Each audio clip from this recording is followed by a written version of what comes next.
City Council meeting January 26, 2026. Roll call, Madam Clerk. Councilmember Boyette. Present. Councilmember Milner. Present. Mayor Pro Tem Underwood. Present. Mayor Exley. Here. Councilmember Blackwell. Here. Councilmember Taylor. Here. Councilmember Riley. All right, tonight's invocation will be given by Pastor Don Davis at Oak Grove Church of Christ in Rincon. And if you'll please remain standing for the Pledge of Allegiance. Thank you, sir. Let's pray. Precious Father, God of all creation, we bow before you acknowledging that it is in you that we live and move and have our being. We bow before you tonight, dear Father, to first of all say thank you. Thank you for your love, mercy, and grace manifested in so many ways every day in our lives. Thank you for Jesus, our Lord and Savior. Thank you for the blessings of living in America, this community, and this city.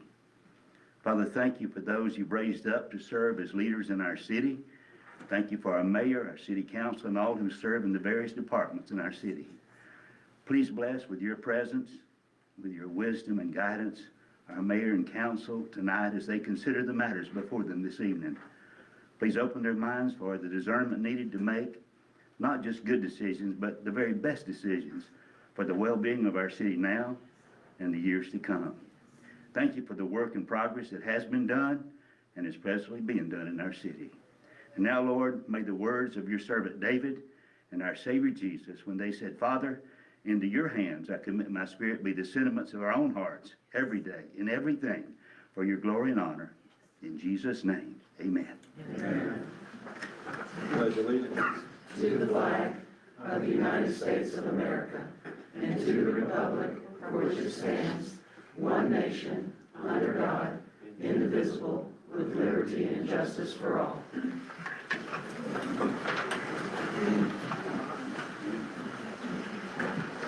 Before we get started tonight, I'm just going to ask Miss Susie Davis to come up. She's going to update us on a couple of things that's going on in our neighborhood. Thank you, Mayor. Yes, ma'am. Council, there's the packet, the little blue envelope, so it doesn't get lost. You'll find info in there about Effingham Heroes and Aunt Dot's house. The Effingham Heroes, there's a list there with all of our activities, our events for the year that's already been laid out.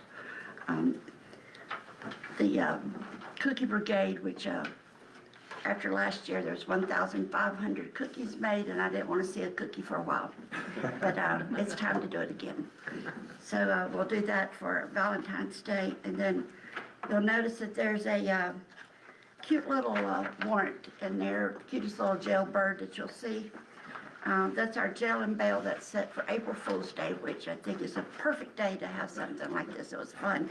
There's also some pictures in there from last year where we arrested the Easter Bunny, the Chick-fil-A cow, and I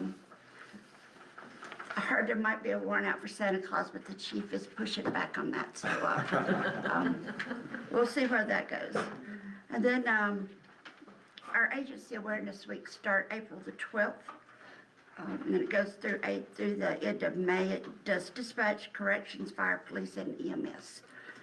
And then the parade, something that we talked about in the past, doing a competition between the police and the fire, calling it Guns and Hoses. We'll see where that goes this year. That's in the works. And then our Back to Badge rally, which is our flagship, we just use that, I guess. That's the event where we were able to give out over $5,000 in prizes and cash this past year. We want to be able to even do more than that this year. And we would like to have that at Freedom Park again because the facilities are just so much better. It was requested that we do it in Springfield by one of our agencies, and so it's just easier logistically. And the mayor said okay on that. And then the next is a new thing that we're adding this year, new event, a golf tournament, and the mayor has graciously agreed to help with that and take that, so we're happy about that. Then the next is just something that we do every quarter. It's our agency head luncheons. And during that quarter, they also name a hero of the quarter, and we draw from that, and someone wins $100. We'd like to get that to the point where we can give every one of them that amount of money. Then the last item on the list is definitely not the least item, but we do birthday cards to everyone, all 440 plus first responders. When we first started this, the idea came and like, okay, let's do this and let's put a meal card with it. That was before I counted them up. And then it was God that worked in that way, because George Felton with McDonald's, before I could get it out of my mouth, he said, I'll give you 500. And then, of course, Chick-fil-A has stepped up and they do the same amount. And then George gave us 1,000. This is our third year to be doing that. So we're very thankful that we can do that. It's a little token, but it seems to be something that they appreciate. Okay, part of Effingham's Heroes mission is to bring Aunt Dot's house to fruition in Effingham County. You know, we're thankful that we live in this county, and I think that it is the best county to live in. But unfortunately, it's also the county in the Geechee district that has the highest number of sexual abuse cases for children. There's several components that we want to be able to bring to Effingham County. One of those being education with the children in the schools, to try and prevent this or to empower a child to speak up. But currently, when a child enters the system, and these are just the ones that are reported, and these are just the ones that the chief gets or the other agencies get in the county. There's many more that we don't know about. So maybe with the educational component in the schools, we'll be able to help some more children along the way. But at any rate, currently we have to go to Statesboro. That's about an hour's drive to Statesboro. The forensic interview takes about 4 hours, and then another hour drive back. Number one, this child does not need any more trauma added to them. And it's by having this facility in Effingham County, we're calling it Aunt Dot's house because the house belonged to Aunt Dot. Yeah. Had no that's idea. awesome. Had no idea. No. And she's really happy about it. She cried when she found out what it was going to be used for. So it's just a special project every way around. The county actually owns that facility, and they're letting Aunt Dot's house, letting us use that facility. And there's a lot of renovations that need to be done to it. We're working on that, and it's moving along now. We've got several corporate sponsors that have stepped up to say that they will help.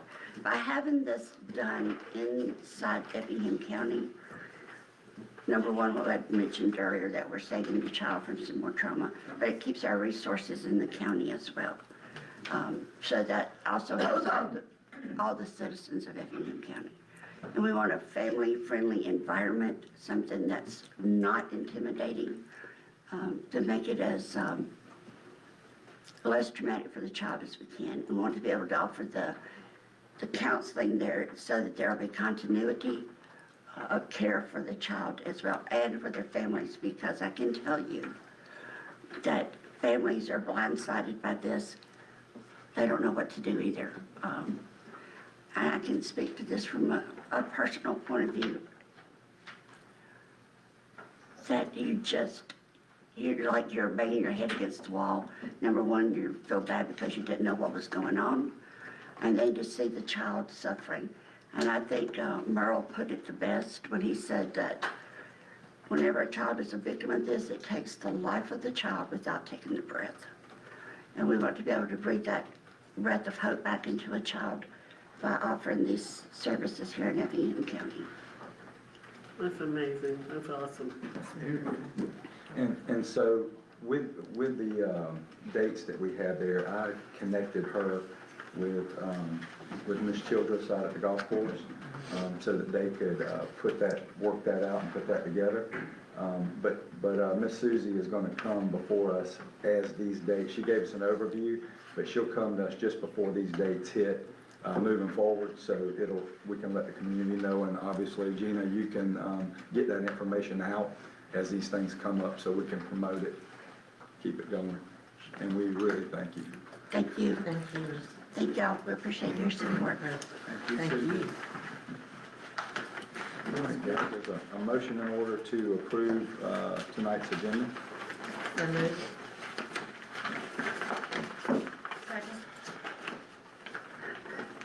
I got a motion by Ms. Underwood, I got a second by Ms. Boyette, all in favor say aye. Aye. Opposed? Motion passes. All right, we're gonna approve, motions in order to approve the minutes from January 7th, 2026 meeting. Does anybody have anything on that? Blackwell, you got anything? I did find it, go see him. Okay. All right, motion is in order. So moved. I'll second. Got a motion by Ms. Underwood, I got a second by Mr. Blackwell, all in favor say aye. Aye. Opposed? Motion passes. Also, does anybody have anything on the approval of the January 12th, 2026 meeting minutes? 10 minutes. I do. Okay. On the plans for, over off McCall Road for the, development, I would like it to be noted that there was comments made by myself about the curve and the deceleration lane and the potential hazards. What item number?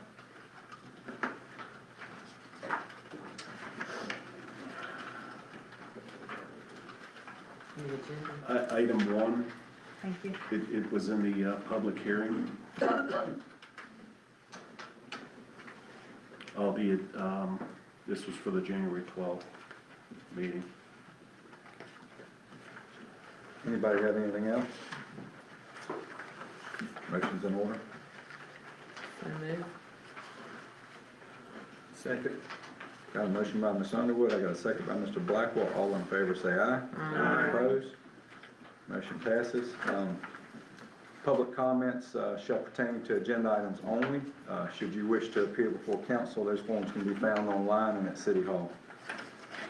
We'll move into the consent agenda. There's a motion in order to approve the consent agenda as written. Make a motion to approve. Second. I got a motion by Ms. Riley, I got a second by Ms. Taylor, all in favor say aye. Aye. Opposed? Motion passes. All right, we'll move into new business item number 1, Pintail site preparation request approval of pay request number 5, final and retainage in the amount of $124,867.19 for the picket fences emergency access. Come on up, Alex. Good afternoon, Mayor and Council. This is the pay request number 5 for picket fences for the final retainage. We've reviewed the work, found this satisfactory, and recommend payment of the final invoice. Contractor did a good job, and it is $29,629 below the contract amount. All right, good. Give me that number again. 29,629. That's great. We always like it when it comes in like that. Yeah. Too bad they can't all do that. Exactly. I make a motion to I approve. have a question on this first. Go ahead. The one question that I have for this, on Willowpeg Way, just as you turn off Marion and turn left, like you're going to St. Andrews, I don't think this is, This is picket. This is picket fence. oh, I'm sorry, I'm on the wrong one, my bad. Yep. No, wait, Lost Plantation. No. That was the other one. That was That was the consent consent agenda. agenda. Oh, okay, my bad. Consent agenda. You're okay. It's been a long day, It's okay. deal with 100 You're kids on the good. bus. You're good, you're good. All right, it's motion in order. She's Brandy. I make a motion to Okay. approve. Second. Got a motion by Ms. Riley, I got a second by Ms. Taylor, all in favor say aye. Aye. Opposed? Motion passes. Thank you. New business item number 2 is the first reading of a rezoning request submitted by Jake Patrick with Patrick Contracting and Real Estate LLC for the property located on Blue Jay Road, parcel ID R2730001C00. The applicant is the owner of the 2.50 acre parcel and is requesting to rezone the property from AR2, agricultural residential less than 5 acres, to PUD, Plan Unit Development. At their meeting on December 16, 2025, Planning and Zoning Board voted 5-0 to recommend approval of the proposed rezoning. We'll start down at the end. Ms. Boyette, do you have anything? No, I just wanted to say that I think this is, I'm for this because I think it gives us more flexibility and it also, allows us to have more control over it as we progress, so. Jake, you want to come up? Just want to make sure that when they're talking, they ain't got to find you. Jay Patrick, owner of the property. Appreciate y'all taking this into consideration tonight. No? I Anything you want to say? echo her remarks. I'm the same. I think PUDs are a great way to go and gives us negotiations and opens up the door for us to be able to have more insight and input into what's put on property. And I think this is a nice property. I think that he's building a quality product and I think it's gonna be nice. Mr. Black? Echo their comments too, and just say that the design standards that y'all have proposed look very good to us, with the materials listed and that sort of thing. And also the big green space that's in the middle of everything that y'all are proposing to build just looks good. Gotcha, appreciate that. I agree. Now, before it was they said it was I can't remember if it was this one or another one. Gosh, we got so much going on. How many cars can park in the driveway? I think it's set up for 2 cars. Two side by side or back to back? It'd be 2 side by side and driveway plus the Okay, garage. that was my concern. If the garage is because used. of the parking situation. Okay, I was concerned about that. All right, I'm good. Ms. Riley? I have no comments. All right, anything you want to add, Mr. Patrick? I don't think so. I think we've got everything addressed. Appreciate y'all's consideration. All right, motion's in order. So moved. A second. Got a motion by Ms. Underwood, I got a second by Mr. Milner. All in favor say aye. Aye. Opposed? Motion passes. All right, new business number 3. First reading on a rezoning request submitted by Jake Patrick with Patrick Contracting and Real Estate LLC for the property located at 600 Blue Jay Road, parcel ID R2730001D00. The applicant is the owner of the 36.96 acre parcel and is requesting to rezone the property from AR1, agricultural residential, to PUD, Plan Unit Development. At their meeting on December 16th, Planning and Zoning also voted 5-0 to recommend approval of the proposed rezoning. Mr. Patrick, you want to go ahead and come on up? Yeah, and then we'll start down here, Ms. Boyd. We briefly touched on this before, but just want to make sure it was 3 parking spots, it's garage, and then 2 parking spots per unit, correct? That's correct. Okay, and then for the density, I believe it allows 5 units per acre, but with this, we're doing 4.21 units per acre? Yes, ma'am. Correct, okay. All right, that's what I wanted to do. And there will be 2 access points, both off McCall Road, correct? 1 access point for the residential and then 1 for the commercial, which would be the roundabout. Okay, gotcha. Great. And there is also overflow parking. And then with the overflow parking, how many parking spaces were there? 16. 16, okay. All right, that's all I have. See this, yeah. I'm for the rezone. Good. Nothing else, I said it before, same thing. Yeah, I just think you need more than that, but, that's just my opinion. More what? Parking spaces for guests. Because if somebody 2 people have a party, what should it be? They're gonna park on the street. Well, that's everywhere. Well, this is just a rezoning, right? I know, but still, I wanted to put it near ears. stick it in their ears, doesn't it? It does. I make a motion to approve. Second. I got a motion by Ms. Riley, I got a second by Ms. Taylor. All in favor say aye. Aye. Opposed? Motion passes. Thank you. Yes, sir. New business item number 4, vote on application submitted by Alan Skipper and Tiffany Edwards with Wesley Lewis Properties LLC, requesting conceptual site plan approval for a proposed 20,000 square foot assisted living and memory care facility. The subject property is owned by Keith and Joy Woods, are located at 290 South Columbia. The parcels are zoned B2, general commercial. Parcel numbers R209-0006E00 and R209-0006. At their meeting on January 20th, 2026, the Planning and Zoning Board voted 6-0 to recommend the approval of this application. You want to come on up? Guys want to come up? And just state your name. Good evening, John Paul Moore with Thomas and Hutton.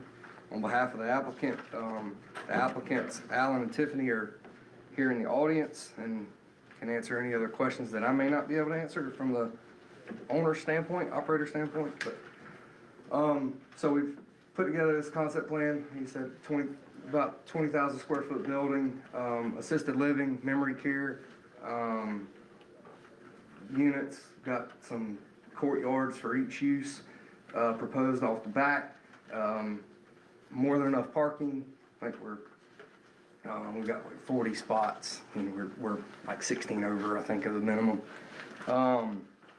And as part of this, we're going to propose a relocation of the driveway on Highway 21 just to make it better and more accessible for everybody coming in and out. Of course, we got to deal with GDOT on that, assuming this goes well tonight.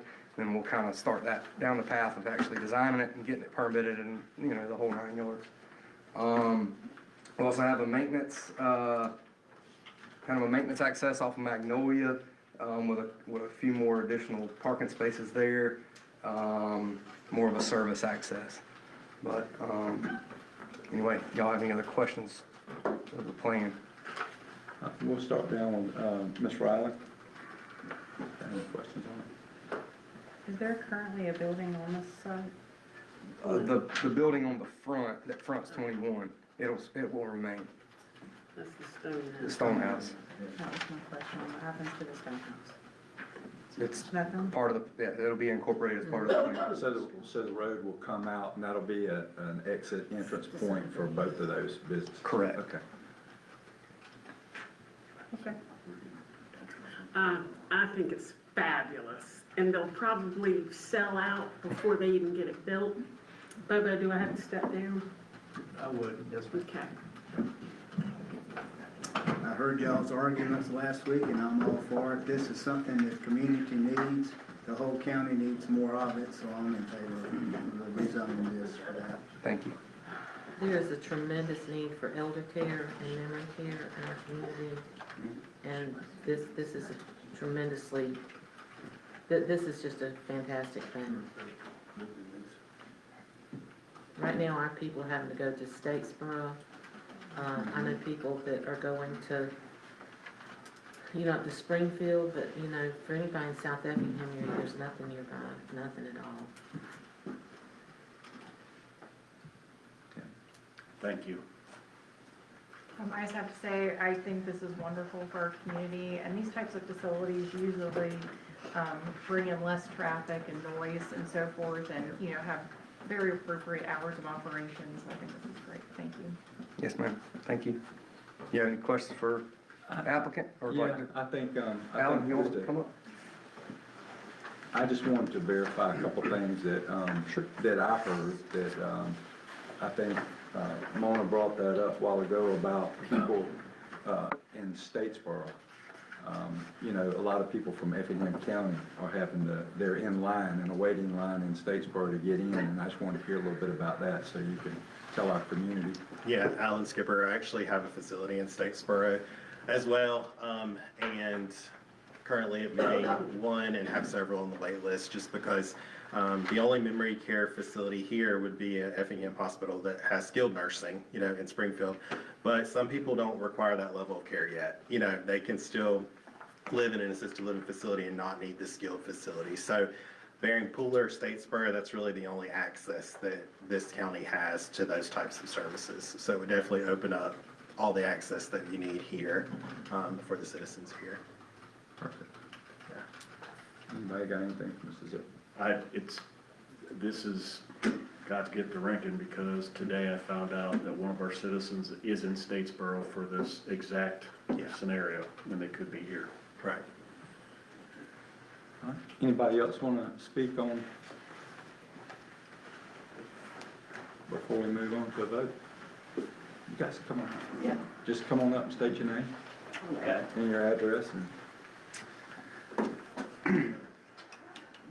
You needed to say anything, Ms. Mills? Go first. Yeah, I just found out about it. I think this is, Curtis Phillips, 208 Pineland Drive. Grew up in the neighborhood. I believe,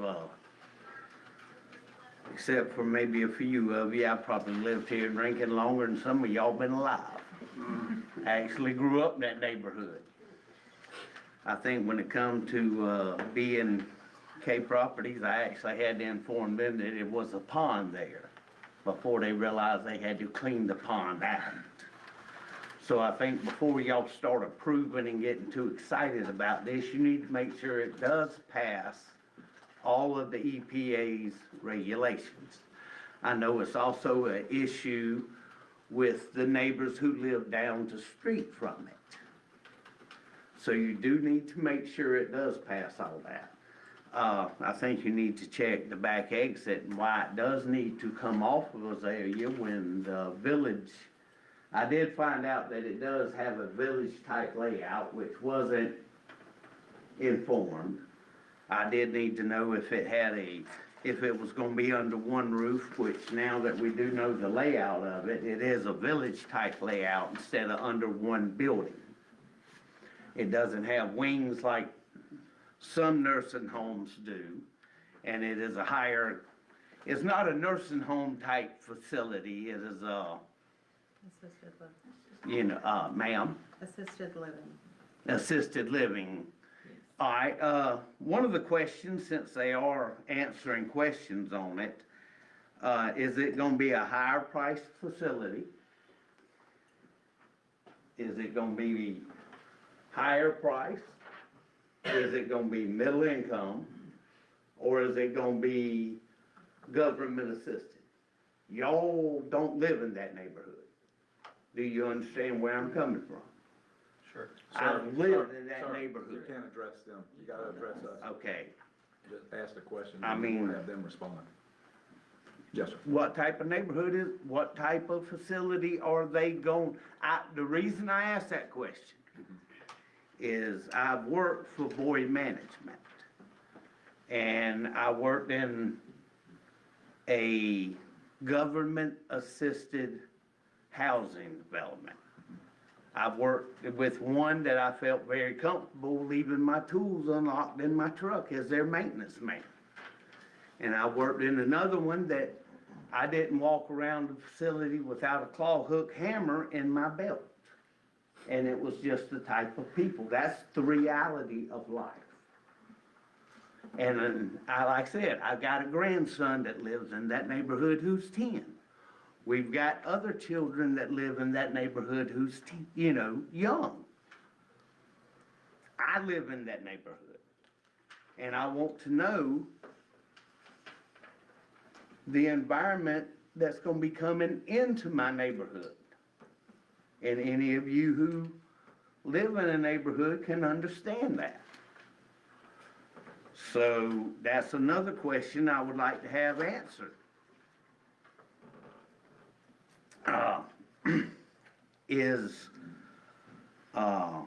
Let me see, is Wesley Louise just gonna be the management company?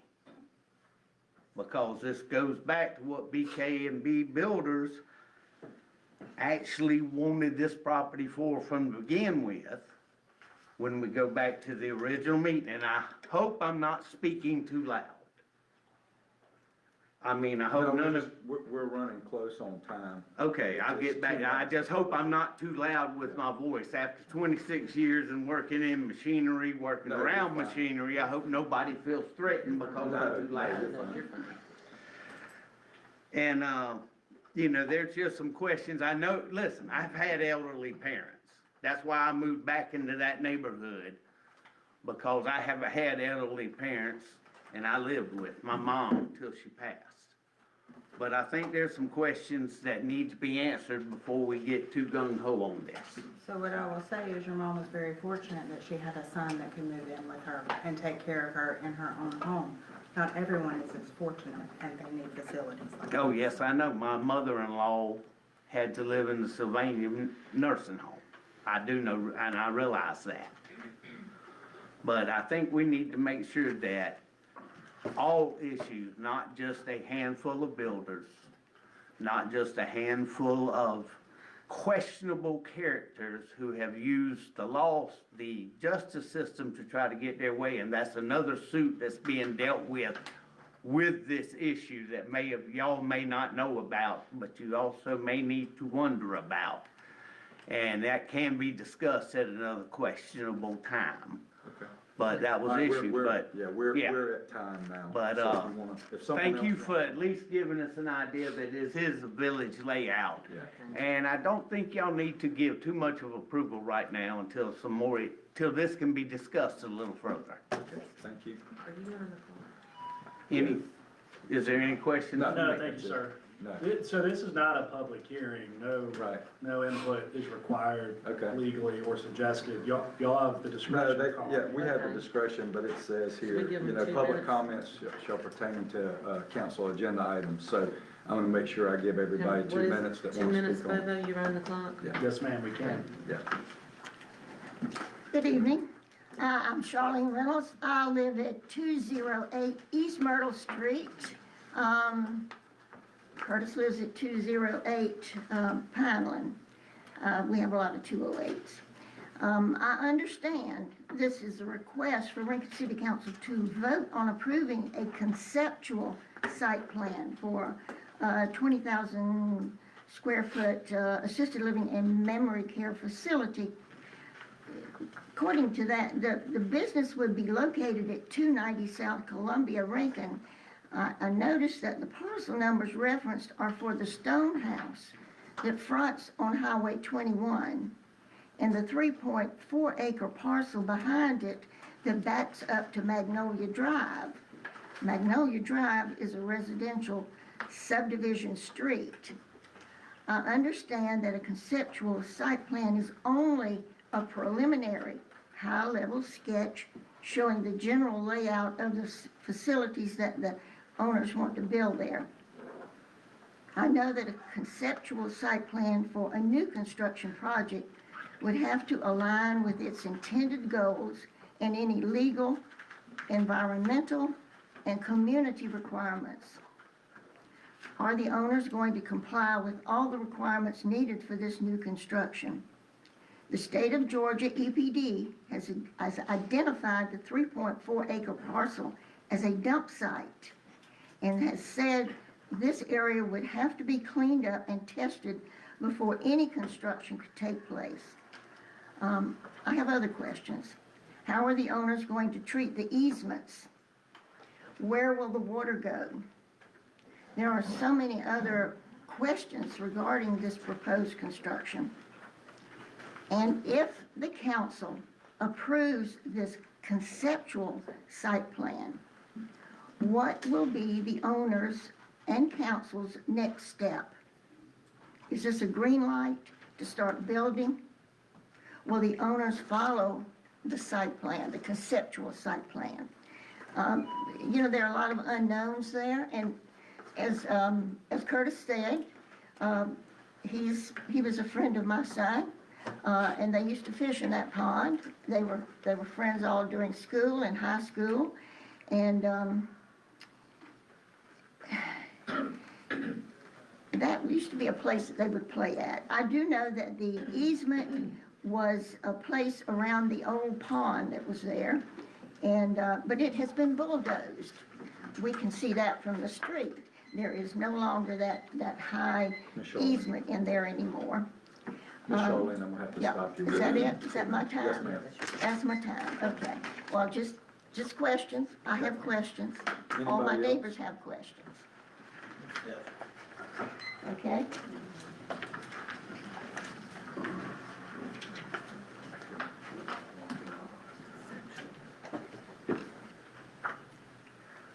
Good evening, I'm Jason Carangelo, live at 211 Magnolia Drive, the property directly north of this development. Is this, Mr. City Attorney, is this being recorded, this meeting? Yes, sir, as all are. Okay, thank you. I'll start out by saying I don't oppose this development, the use of the development, what's proposed to be built on it. But I do oppose what the condition of the land underneath it.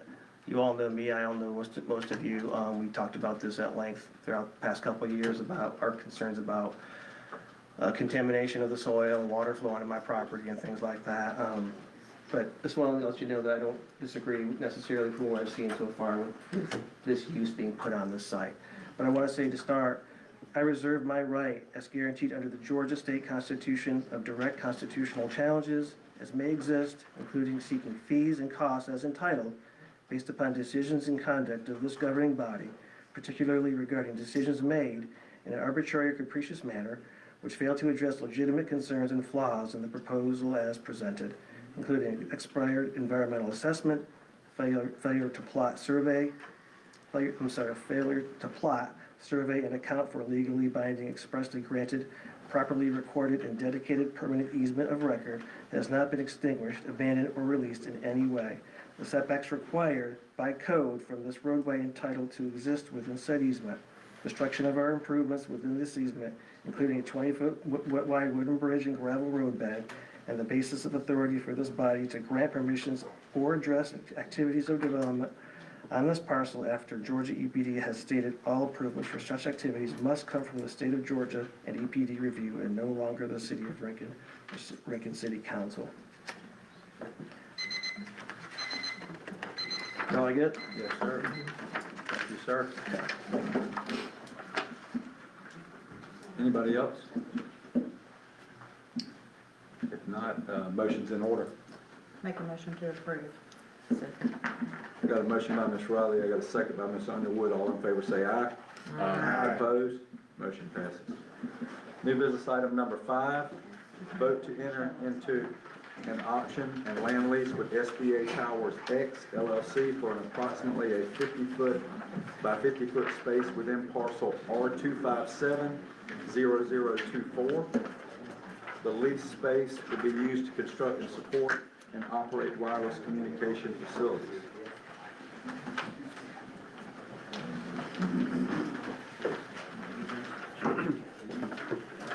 Good evening, Council. My name is Shazad Mahmood. I work with Kimberly Horn. We are representing SBA Communications. SBA Communications is a cell tower owner and developer throughout the United States. Just a little bit of history about the project itself. Originally, we had come to the city and proposed a cell tower location near the Walmart, which is across the street. At that time, we went through the process for approval, but I believe the location wasn't preferred by the council. We were given the recommendation to work with the city to try and find a location on city property, which we did. As you can see here on the sketch, not extremely clear, but there is an existing access road that the city uses that is coming off of Lisa Street. We've found a location for our leased compound that is about 220 feet away from the Lisa Street right-of-way. It's nearly 300 feet away from any residential location.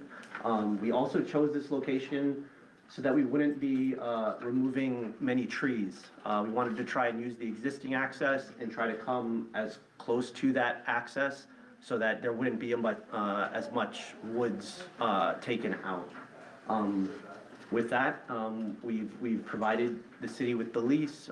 We've gone through a comments back and forth trying to agree to, to a conceptual plan for that lease. And with that, please, any questions? All right, we'll start, Ms. Boyette. So the option is $1,000, and that's what, 2 years period, timeframe for the option period? Correct. Okay, correct. and then after that, basically it'll be $1,500 a month, correct? And then a 2% increase after that? That's correct. And just in terms of market rate, that seems a little low. Has there been an analysis on that for? Correct. So SBA provided, basically based off of their market rate that they are providing to landowners for this size of lot, Okay. that was in line with those rates that they're currently providing. Okay. And I mean, I do believe that, I mean, obviously we need improved cell coverage, not only for us, but for our first responders in the area. And it also generates predictable non-tax revenue to our city. Yeah. So I think this is going to be a good thing for us. I just want to make sure that we're. Well, and having to appropriate- catch you up on it, because I know this was, we talked about this back when, but there was a little bit of heartburn because it was gonna be really close to, In the Walmart and then we were parking lot, talking correct? about it breaking off and what could potentially happen, what would be under it. So, we just said, to have it in that area, what do you think about this? And, it was just an opportunity to get it off of that piece of property right there where we felt it was dangerous. So it was a compromise really from back then. So now it's just starting to move forward. Correct. That's all I have. I appreciate your patience and the willingness to go to another plan, and thank you. Thank you. Same as the last two, I'm good. When the tower is built, will everything be maintained in that little square? Correct. Including the guidelines? So this won't have, Guidelines, wherever- so this type of tower won't have any guy wires. It's gonna be a monopole is what we're proposing. Right, oh, that's That's what, Yep. yeah. I was just looking, it's right there on the property line, but the property next door is, for that development just above there on the map there. And so they could possibly expand if they so desired down to the water line or the state setback for the creek that's running through there.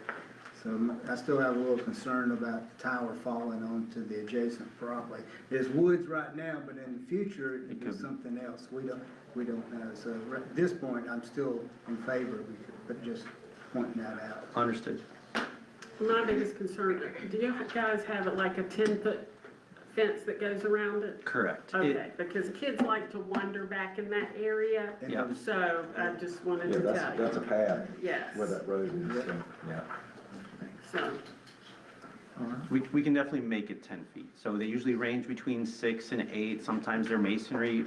But we're willing to work with the city on what you would prefer. okay, Yeah. thank you. Because it is isolated, so you're just gonna remove trees as you need it, but the rest of them are still there, so they're still kind of isolated and hidden from anybody just Being wandering able to back see. there. Understood. Ms. Riley? I'm good. All right, it's motion in order, guys. Make a motion to approve. Second. I got a motion by Ms. Riley, I got a second by Ms. Underwood. All in favor say aye. Aye. Opposed? Motion passes. Thank you. Thank you.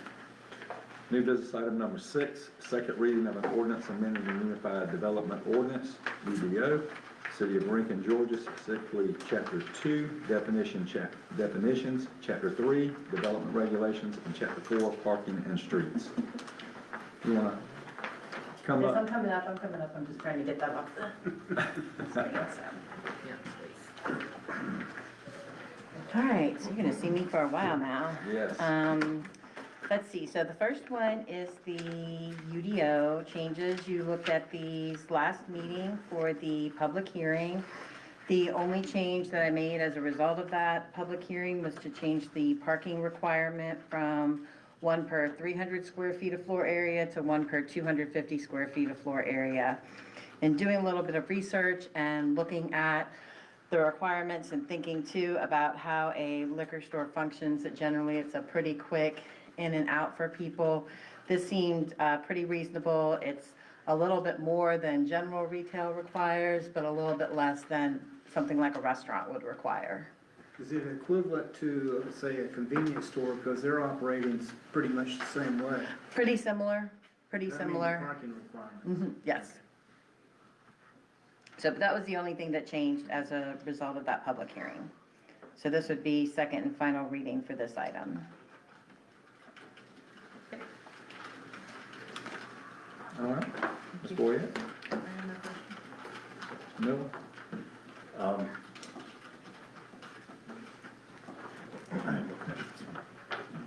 have no questions. Guys? Nope. Nope. I make a motion to approve. All right. Second. Got a motion by Ms. Riley, got a second by Ms. Underwood. All in favor say aye. Aye. Opposed?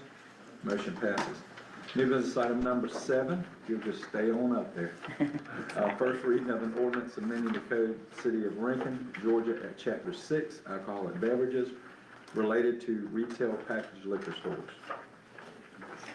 Okay, so this is the bulk of the alcoholic beverage chapter, chapter 6. So you will, I went ahead and just provided the entire chapter. It has strike through and underline for all the changes. There are quite a number of changes. This is only first reading for this one, so there will be a second reading at your February 9th meeting. The one item that I did want to point out that I missed, and I apologize, I had to recreate some of these documents, is that we are going to allow liquor, distilled spirits, liquor to be sold on Sundays. And I neglected to put that in here. I saw that it was in here for the, for a different, for malt beverages. And so I want to go ahead and just, since we're talking about it, I just wanted to find out what times council would be comfortable with for Sunday sales. Right now for wine and malt beverages, we allow them on Sundays between 12:30 p.m. and 11:30 p.m. So would you want that same time for distilled spirits? Councilman Riley, what was the comment you made? It should fall in line with how we're doing Okay. the beer and wine, in my opinion. Now, Is that what it is? 12:30 to 11:30. It's 12:30 to 11:30? Mm-hmm. Okay, and I'll have that change made before this comes to you for second reading at the February 9th meeting. Have we notified the applicants that we're only doing 2? We have not yet. They will, we're gonna talk about that tonight. Once everything with the guidelines gets adopted, I'm going to work with our public information officer to get a Facebook post out there to let people know that this is moving forward.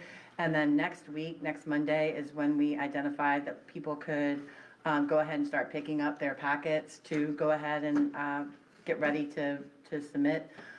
We also will probably provide a link to them as part of the social media posts. And then I've got my list of a little over 20 people that will email it out to as well, so. But Anything you guys? I talked to Ms. Terry beforehand, and on page 108, section 623, item A2 at the very end, where it says between 12:30 and it's slashed out until with an and 11:30 to 11:30. no, the and 11:30 to change that to, and she made it between, yeah. we'll make it match the other, the way it's written for the others. The hours won't change, just the way it's written will be.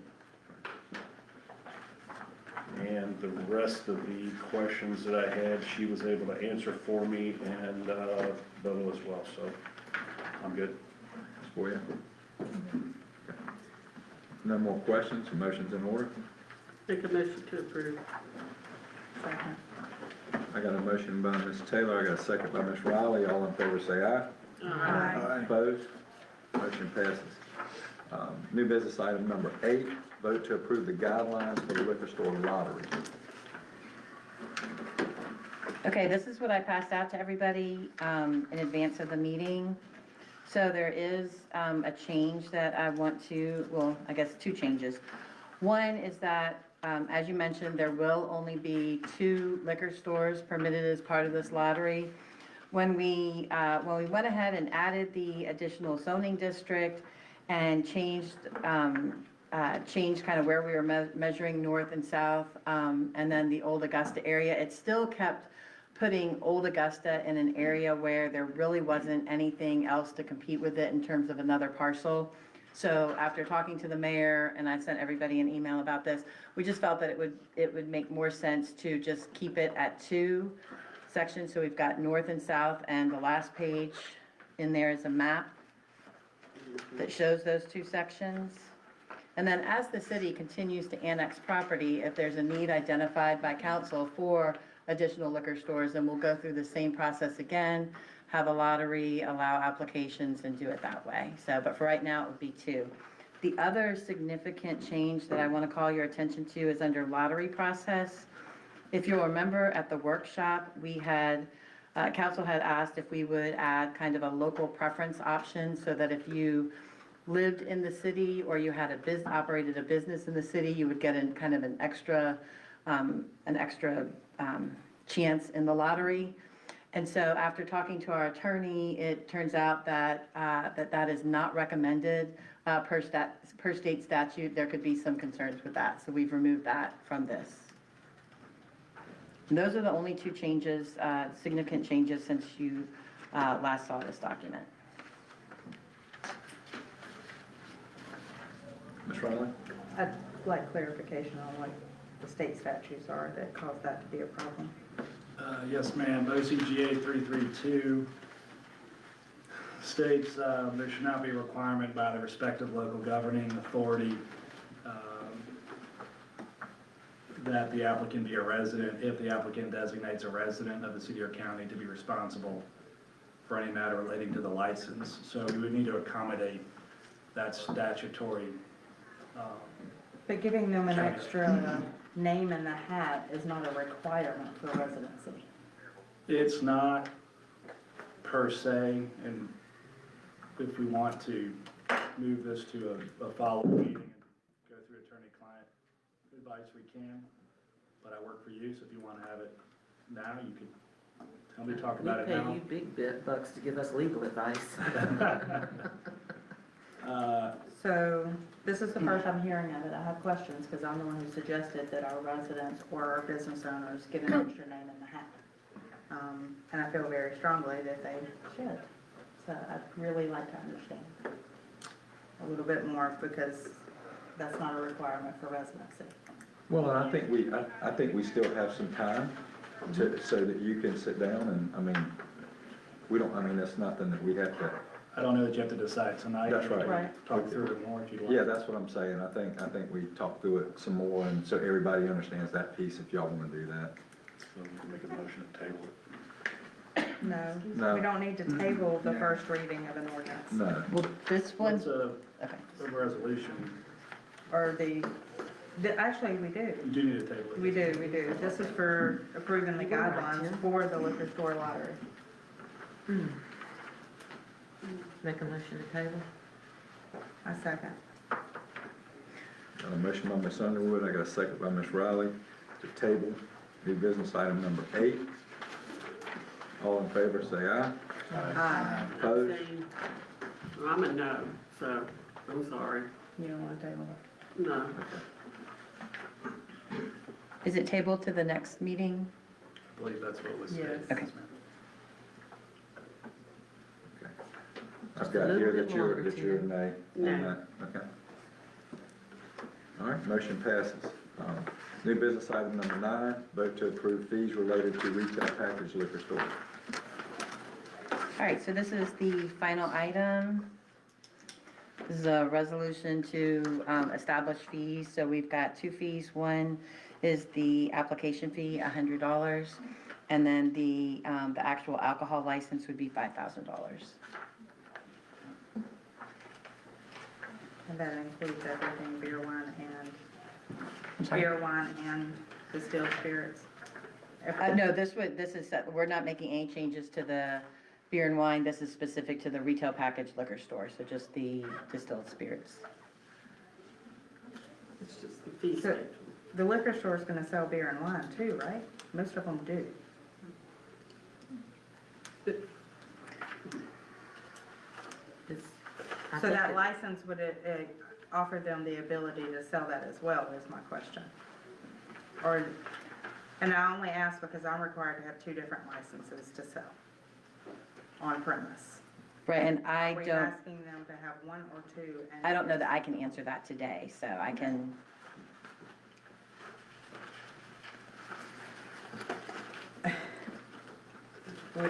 so this is another one that's just a resolution, so, um, I make a motion to approve. I'll second. Got a motion by Ms. Taylor, I got a second by Ms. Underwood, all in favor say aye. Aye. Aye. Opposed? Motion passes. Did you oppose? Okay. I oppose. Okay. I don't know how we're approving fees when we don't understand what the fees include. It's just a fee, it's just like, Can you clarify alcohol? No, I understand I was asking Terry, I was asking Terry. well, no, so that's what I was saying, like, I can't answer that question as to whether it would be a separate alcohol license, one for the distilled spirits and one for beer and wine. I don't wanna, say what that answer would be yet without knowing that for sure, You can so. clarify. So the You vote can is to change it. approve fees related to retail package liquor stores. just, I can't approve fees that don't tell me what they're for.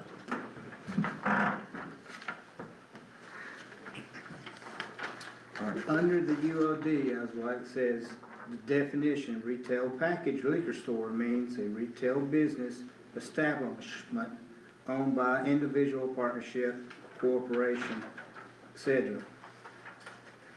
A, primarily engaged in retail sale of distilled spirits, malt beverages, and wine in unbroken packages, not for consumption on the premises except as authorized under this chapter. So That's what we that just would tell approved. me it would include all 3. That was my Correct. question. She can't answer it because if there's no answer to it. We're good.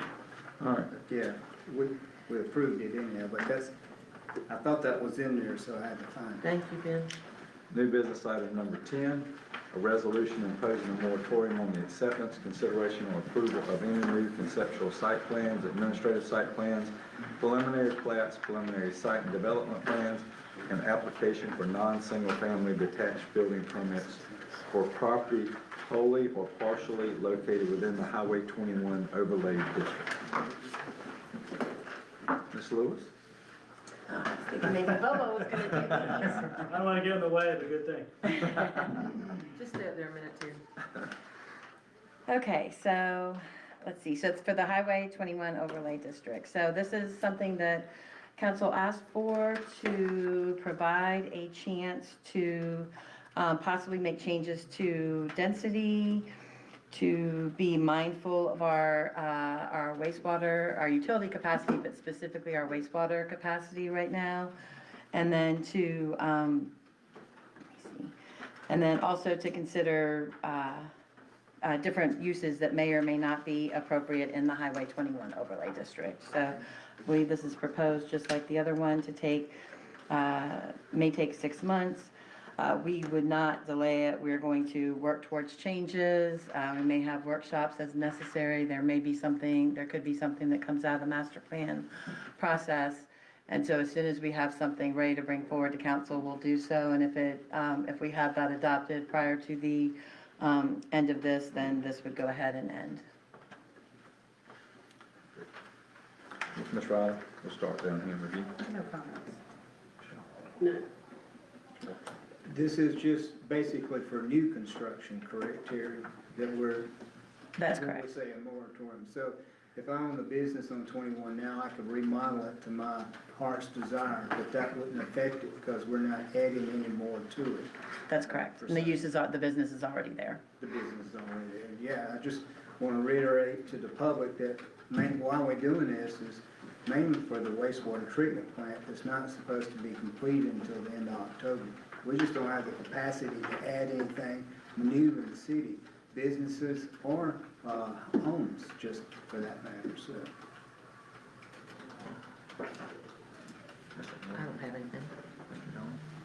Ms. Florio?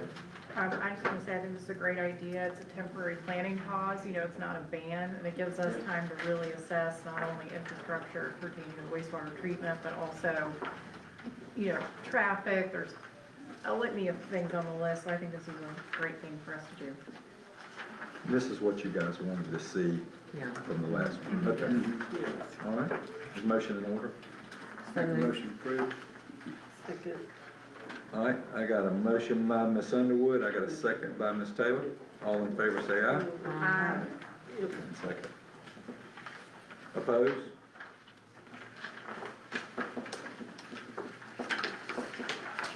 All right, new business item number 11, an amended resolution to impose a moratorium on the acceptance, consideration, or approval of any new conceptual site plans, administrative site plans, preliminary plats, preliminary site and development plans, and rezoning applications for planned unit developments, major subdivisions, 2-unit attached duplexes, multi-unit attached townhomes or row homes, and multi-unit attached apartments. Go ahead. Okay, so this is an amended resolution to the moratorium that council adopted at your January 12th meeting. This takes what was approved before, which was for single family, as you read, and adds the duplexes, townhomes, and apartments to the same moratorium. Ms. Boyer? Any questions? No? None. No questions. June 15th. All right, motion in order? So moved. Second. Got a motion by Ms. Underwood, I got a second by Mr. Blackwell, all in favor say aye. Aye. Opposed? Motion passes. New business item number 12, consideration to approve the amendment number 1 to the contract for legal services. Mr. City Attorney? This one I might need to recuse myself for, well, Oh, no. outside. Oh, no. But we enjoy our relationship with the city very much. We've enjoyed the work. We are asking for essentially a raise to keep up with inflation. This contract went into effect in spring of '24. We're not going to ask for a review of this for the next year and a half. And the net calculation on increases totaled about 9%. So over a 4-year period, that's what we worked it out to be. Consolidating our rates at $300 for partners, $250 for associates, and $150 for paralegals. Happy to be grilled or asked any questions, but that's what we put in front of you today. Well, I can tell you, there's definitely a lot of professionalism in what you guys do, and it's been a great partnership. To be able to get the information, we always don't agree, but it's great guidance, and you guys have walked with us since day one, so we appreciate it. I appreciate it. Thank you, sir. Yeah. You got anything, Ms. Boyd? No, I just think it ensures that we have the legal support we need, and we're, to address our current workload, and also keeping our costs and our scope of work in line, so it's great. And I think we're very much in line with what other municipalities are paying. The professionalism by Bobo and his team have helped us take this city to another level, and we need to go to the next couple levels here very soon, and I feel confident that with your guidance on keeping us in check, like we had a situation earlier that was Don't discussed, want to charge us more. I accept your 10% rollback. But seriously, thank you. He's always available. He's always, and I understand once you call him, he's on the clock. But thank you. Yes, sir. All I want to say is, Bobo, I will just have to say this, when I talk to you or Ben, or y'all bring us anything, I trust 100% what y'all bring us, and I know that it's 100% the right thing to do, and we just appreciate y'all. I echo their sentiments, and yeah, you're just keeping us out of trouble and keeping us straight up here. 'Cause we do not know the law, you do. I'm just looking for many more years. Yeah. So, thank you. That's right. I think the proposed 9% increase over, a 4-year period Yes, is ma'am. completely reasonable. I make a motion to approve. So moved. Got a motion by Ms. Riley, I got a second by Ms. Underwood, all in favor say aye. Aye. Opposed? Motion passes. To be clear, if I knew you were going to say all those nice things, we do this every 6 months. No, Oh, My comments will. it's in the contract. It's in the contract, isn't it, brother? Right. Okay, new business item number 13, consideration to approve First Amendment to the March 7th, 2022 development agreement between the City of Rincon, Greenland Developers, Inc., and J&W Land Holding, LLC. Mr. Bennett, you want to come up? Brett Bennett, here representing Greenland Developers and J&W Land Holdings. This amendment is accomplishing several things. First and foremost, I'd like to point out is that it changes some of the property that was included within this project to begin with, related to, I don't know if there was a map up, related to the property adjacent to Rincon Church of God, or Rincon Church of God. Right? Did I get that right? Yes. Church? We donated about 4 acres.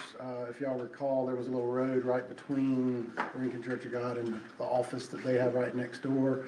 There was a strip through there that was really just wide enough for a 2-path road, as well as, a few acres behind it that made sense to work with them and get an agreement to relocate that road so that we'd have it on the opposite side. If you recall, they were crossing between their church and their office across that road, and it was just not a good situation.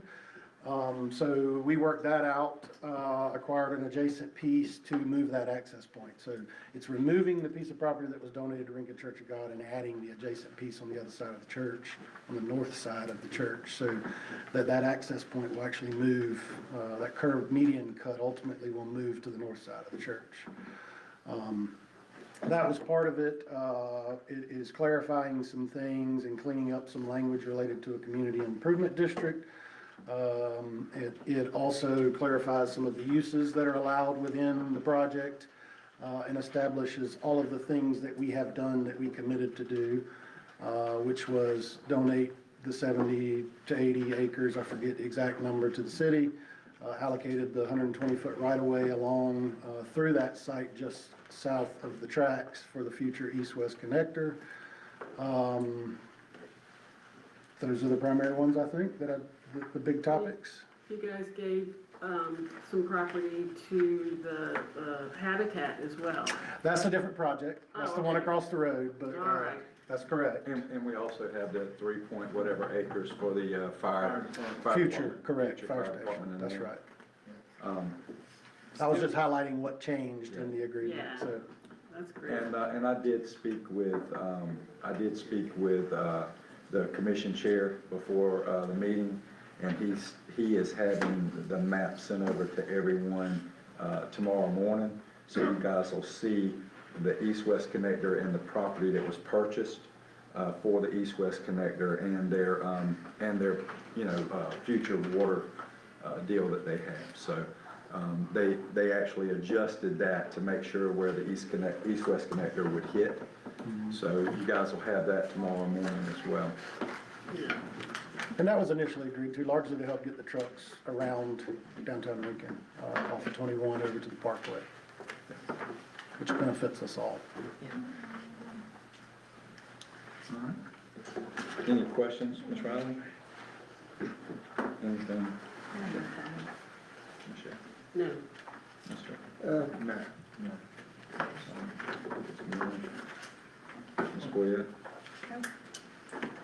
Motion's in order. Mr. Mayor, I've recommended language for that motion. Oh, go ahead. Yes. And that would be a motion to authorize the mayor to execute the First Amendment to the March 7, 2022 development agreement between the City of Rincon, Greenland Developers, Inc., and J&W Land Holdings, LLC, after final review by legal counsel and by city staff's confirmation of the satisfaction of Section 4 requirements, if that works.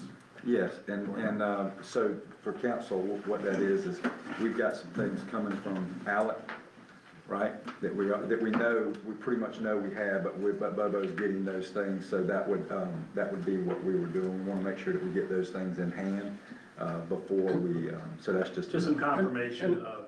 I'll address those too, just for clarity's sake.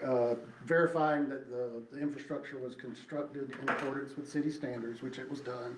City already approved the plans, we designed them, they approved the plans. It was just a final verification from the city that was done. It was the 16-inch water line, that was installed as part of our project over to Trammell Crow. I think it was just a late maybe request for a verification that that was done in those standards. But I can assure you that it was. The city approved the plans when it was designed before it was even constructed, so. And that's correct. So, So how do we motion? I make a motion of what Douglas. What he said. I make a motion as reflected by council. yeah, as reflected by council. You make a motion as reflected by council. Okay, I make a motion that's reflected by council.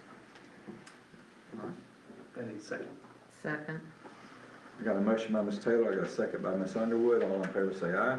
Aye. Opposed? Motion passes. Thank you. Thank you.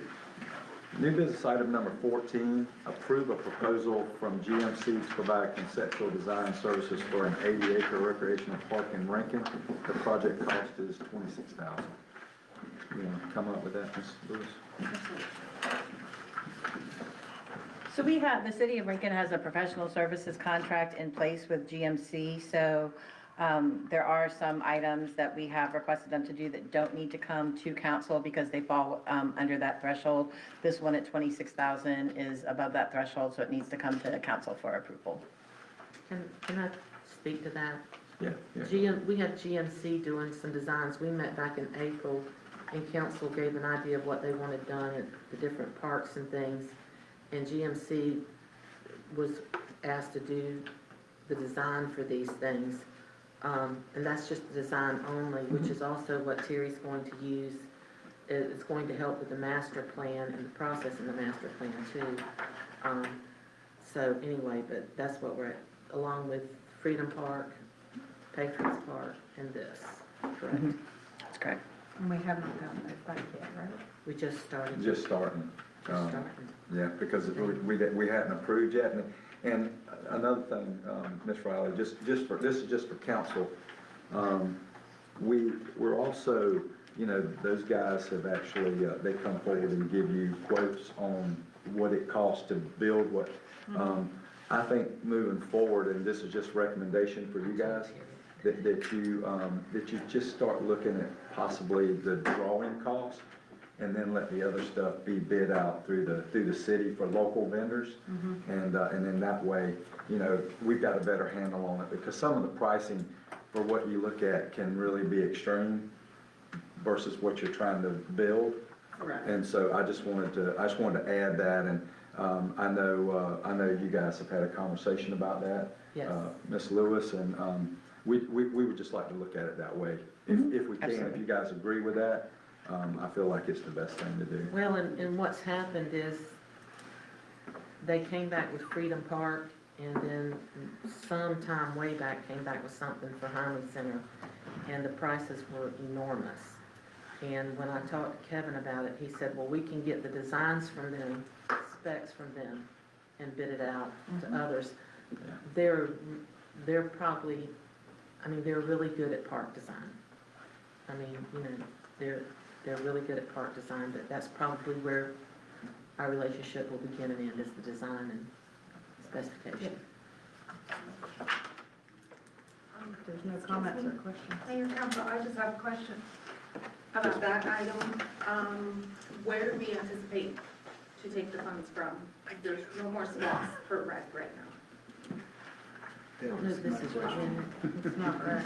and I guess that that should have been budgeted since we warned it back in April. Unless somebody put it in their budget, didn't tell me, Well, and no, it's in there the somewhere. problem was we didn't get to discuss the budget. So that was one of the biggest issues. We didn't get to ask the questions, and, so this is gonna be one of the things that we may have to amend it Okay. based off of that, because we did not get a chance to ask those questions that we should have been able to ask.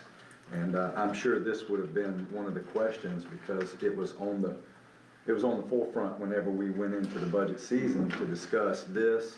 And I think there was this drawing, we were looking at the Heinley Center, we were looking at, Patriot Park. Patriots Park. Freedom Yeah. And Freedom And Park. Freedom Park, right. So there was multiple things that we were looking at, so maybe this is one of those things that we amend, and if not, maybe, you know, maybe we need to look into, and I'm just saying this out loud, guys, we just received $189,000 that wasn't budgeted for Sixth Street.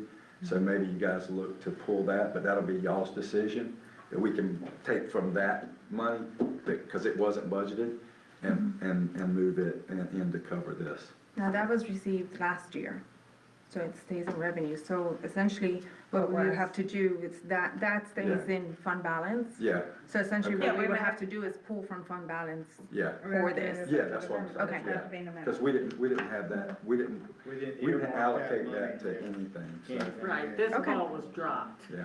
And we, So- you know, and also just while y'all are talking, I know that, another thing that I want to tell y'all is DJ is moving forward with getting some prices on the splash pad that we talked about.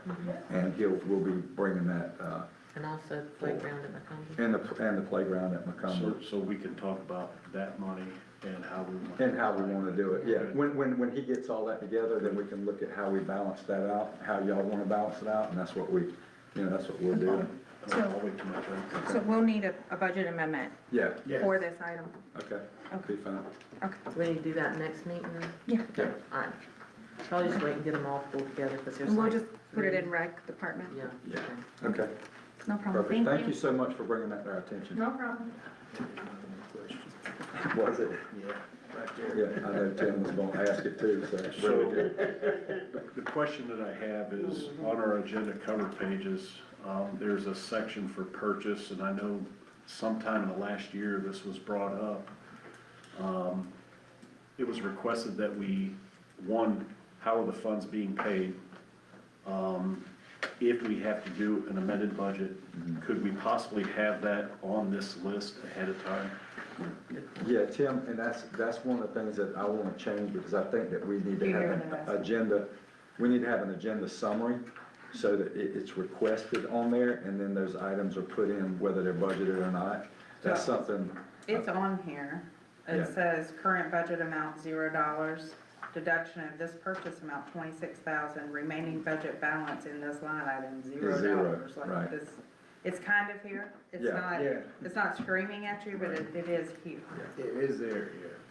And we'll look at that summary that we talked, agenda It might summary. need to just, say this could be an adjusted budget item. There's others that Maybe we are can tweak the wording. look just like that. Yes, oh yeah, absolutely. Well, that's what I'm saying. I talked to her about just kind of redoing that. It's hard to track if they're not telling us where it's coming from. That might be something to, So we can still vote to approve this, correct, Bobo? And then we can do the amendment, That's to the next correct. one? Okay, perfect. All right, make a motion. A second. I got a motion by Ms. Underwood, I got a second by Mr. Milner, all in favor say aye. Aye. Opposed? Motion passes. Real quick, guys, I just want to tell you, we had stopped doing administrative reports. And, we normally get I file a written report, I think that it should be a little bit more personable. So we're kind of bringing back the administrative reports, and I told the guys, I said, just, come up and we don't want to sit here and grill people. If it's questions that you got, and hopefully we'll get to the point where if you see something that you want to ask, maybe you, as a council and mayor, they ask prior to the meeting or whatever, or after the meeting. But we kind of just want to get them to download and know what they know about their business. So, so if you'll come on up, Josh, you'll be the first contestant. And, so just tell us a little bit about what's going on in Public Works. And, So Jody told me I had to talk for 20 minutes. Jody was wrong. Good. So, Josh Yeager, EOM. I guess first of all, I'd like to start out with saying February 1st is a year. We've almost been here a year already. That's crazy. We've came a long ways, I think. So we definitely still have a lot of projects we want to do and always will, but, we hope that you're pleased with where we've got to this point and want to continue on. So real quick, kind of just the rundown that we do, of course, daily normal stuff, our well checks, our weekly lift station checks, keeping that stuff going in a good shape. While the grass isn't growing here through the winter time, we've been focusing pretty heavily on trimming trees, digging some ditches. We've done some painting at the interior piping in the wells. some of that was getting pretty tough looking, so we, getting that stuff spiffed up pretty good. Of course, Windstream, they're still in town. They're almost finished. Kinetic, Windstream. Yeah. Whatever you wanna call it. Yes, it has been, but I think they should be done by the end of February, from what I've been told, so on the downhill slide. February. Finally. Austin said end of February, they're out. They Good. cost this city a lot of money. It's been a nightmare, yeah, to say the least. We may have to look at their franchise fees. Look at their service. Yeah, so, still been chasing beavers. 4th Street, I think he got 3 beavers out of that. He felt like he got them all. We tore the dam out last week. I saw it, the So, creek's back. yes. It's not a swamp anymore. That's right, so that's been a long one. He's still been trapping out here behind the fire station. I think he's got 3 from there as well. So, he's kind of been hit or miss through the holidays, and if there's rain expected, he pulls his traps that way. He doesn't have any issues. So, as soon as we get the go from him that says, hey, I think we're good, we'll get those dams out and we get water back to normal. So that's, Does he look at Dasher's Creek at all? Bobby Jenkins has been walking creeks and hasn't found anywhere else, any activity anywhere else in town. All the way down from Kessler's Park, all the way back I don't know where all to his, the river. yeah, I don't know exactly where all he Well, has just Bunyan been. Kessler's our property. Yeah. I know, but we need to get with the To walk, county yeah. and continue it, because if it stops up at the county, it's Then gonna stop us It's gonna up. stop us up. Yeah, because it's backing up a little bit at Bunyan Well, Kessler. and one of the things that we can do is, Bobby comes in here at the next meeting, he's on the facility, and when he comes in, we can talk to him and then make sure that we connect him with someone with the county so that we can Yeah. make sure that we keep that flow. Well, and I'll tell you the reason I'm asking about Dasher's Creek is because last year when a group tried to walk towards that, it's all swamp, and you saw how 4th Street Creek had become a swamp. I mean, that was a very defined little creek, and when the beavers came in, it became a swamp, and I'm thinking the same thing's going on Dasher's Creek between 21 and Wendell Street, where Michelle's at. So if he's checked that or can check that. My understanding in talking with him is he's walked every creek within the city limits, so. Okay. And I know the I'll county, get y'all something in the memo, I'll talk to him tomorrow and get something in the memo for you. yeah, and the county takes a little different look at it, cause I do all the road stuff in the county as well, so, we don't go on private property in the county at all, they won't allow us, so Well, we that's, might have to talk to the county about that. I welcome that. Well, now, we own what's behind, Windsong too. Yeah. I'll do a double check and make sure that we get everything in the county taken care of, so. Couple quick upcoming things we got going on. We're gonna trim the bushes and trees and stuff on the Highway 21 median. We know that there's a project coming sometime for redoing all that, but for now, we're just gonna trim it back and make it look a little better. We'd like to rip it out, but we'll need to wait on that. And we also have some lift station work, some of the bypass pumps that we've been continuing to work on to get them up and going. So that's kind of what we got going coming up. So, any questions? Thank you, Josh. Thank you, All right. Josh. I do want to comment, you guys did a tremendous job trimming the sight lines going down Weisenbaker. I just asked for the one branch, but you guys took it a great job. Yeah, when I talked to the guys, they'd actually already identified that. I said, hey, we need to get it trimmed up. And Jacob said, no, I'd already planned on getting it cut back, so. They did a good job. So, Mr. Mayor, are we still gonna get the reports, like the EOM report? Yeah, we'll still get his report. Okay, Yeah. good. Yeah. And then the other question that I have, and this has to do with the cable company that we just talked about. When a company comes into our area or goes into a specific neighborhood, somebody mentioned that you may have that communication available to put out. True, false, maybe? As far as. Like when Kinetics came in, they were scheduled back in July to come into Lost Plantation to start to dig. Well, 6 months later, they finally came. and neighborhoods don't have an idea of when these companies are actually coming in. I don't know if that falls under your umbrella or It was, somebody. it was known September, August that they were moving into Lost Plantation, it just wasn't communicated. Okay, so who is responsible in the city That should for, be, I guess what I'm that asking. would probably be Jody, number one, she'll get that information, and then we need to get that information over to our Facebook pages Okay. and that type of Okay. stuff, and probably Citizen Central as well. And a big push needs to be to get as many people on Citizen Central as we can. Did that come to you, or did that go to the city manager? Were you aware of it? Yeah, city manager. Yeah, they were already in contact because I was talking to those guys back in June when they were tearing up other stuff. Yeah. So I've been dealing with Austin Carr in Jacksonville for how long now? Right. Because of all Yeah. the damage. And it's kind of crazy too, because one of the first projects they called in for an area was Lost Plantation. Yeah. And then they didn't do it, and now they're basically ending there. Yeah, they waited till the end to come there. Yeah, So- so, and correct me if I'm wrong in saying this is not a Rincon, No, yeah, we want this put in. This No. goes up to the federal this is government. FCC. Okay, so They're- with the they're- kinetics coming through, just so the public knows, this is mandated, pushed down to our local level. Yeah. We don't have a say in how this Yeah, takes place. it's not, and, Well, then they need to be paying the bills for fixing all their mistakes. yeah, and we've tried to push that, I pushed that all the way up to Buddy Carter. And it's, you're dealing with the FCC. It's kinda, they've got that easement, there was something passed that's basically stated everybody should have cable and, internet service. And so basically the FCC gave them, they have the easement already.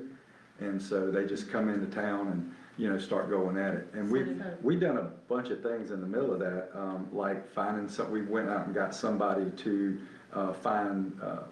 locate for us, a contract for us. locator. That was to locate our sewer and water though, not anybody else. That's correct. That's correct. correct. Well, So- that's because they were hitting our sewer and So water I every will tell- turn. I will tell you, Well, this if is my we got- question, I know from years of doing this, when there's a mark, you have to hand dig on several feet each side of that mark. You You're can't just supposed go to. in there with a machine. That's right.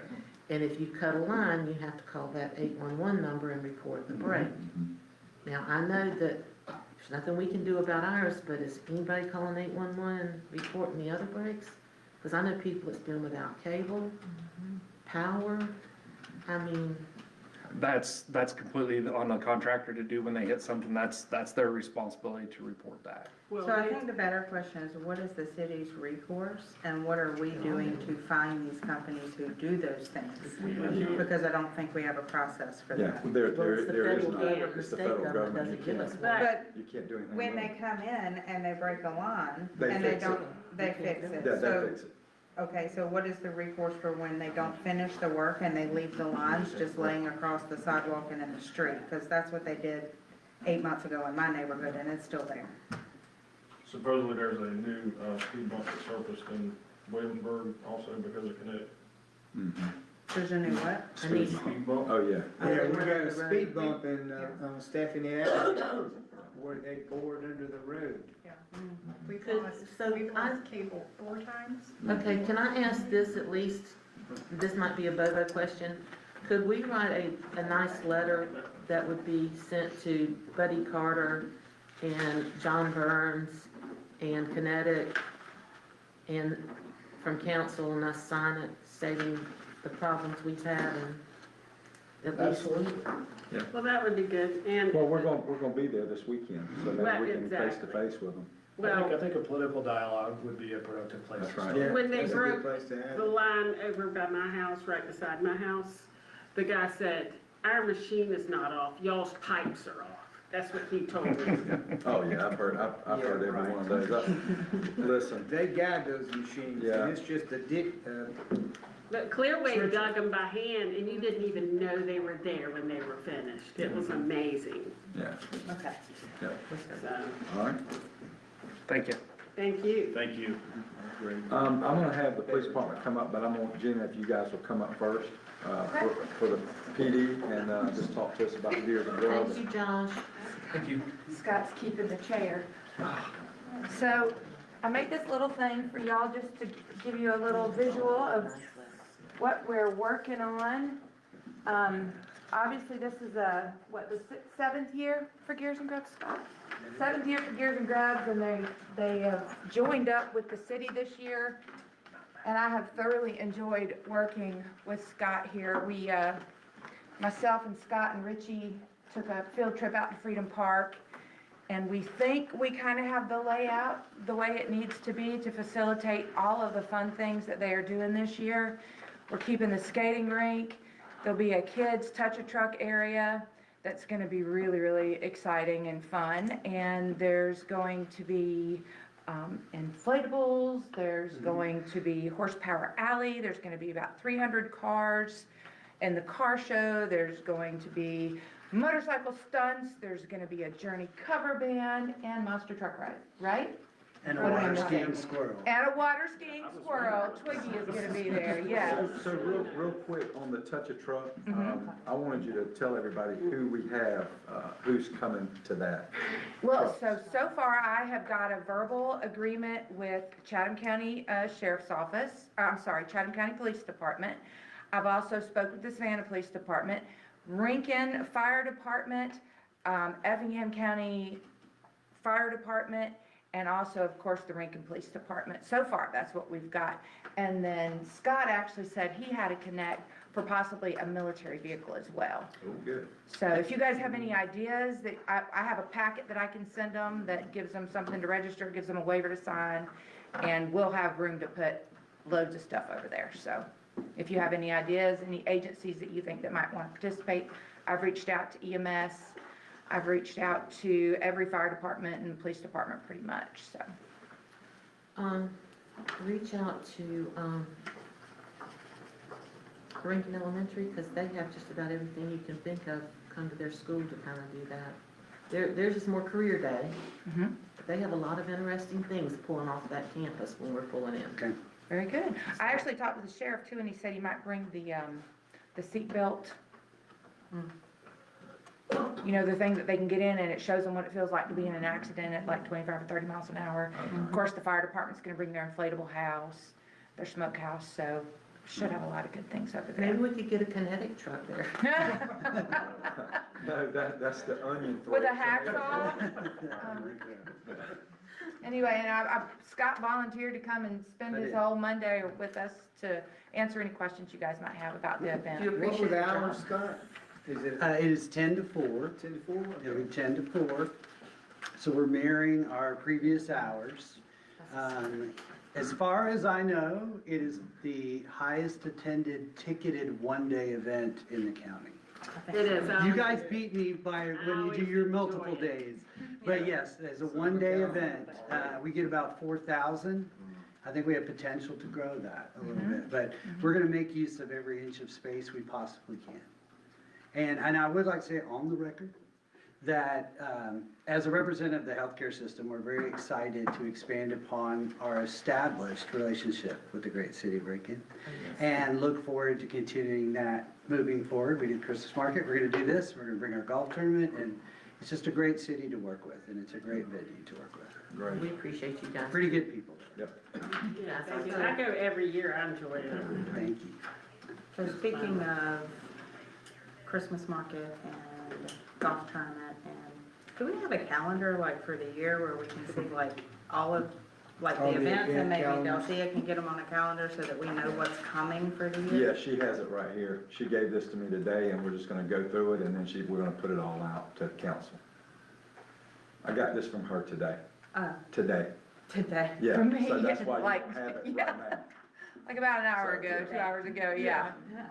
Yeah. So, yeah, the plan is to try to get an event calendar together and get that out to council. And then obviously, same thing with Miss Susie. We want to try to have you come up, because we can talk about this now and we can post this, but you need to come up prior to, we talked about this prior to, starting to coordinate to put that event out. So before she puts the fair out, she'll come in here and do this. We'll do a press release, and then she'll tell us when the fair is gonna be advertised and all that. Radio and all Yeah, that. and we'll do the same thing. We're still So- doing the radio.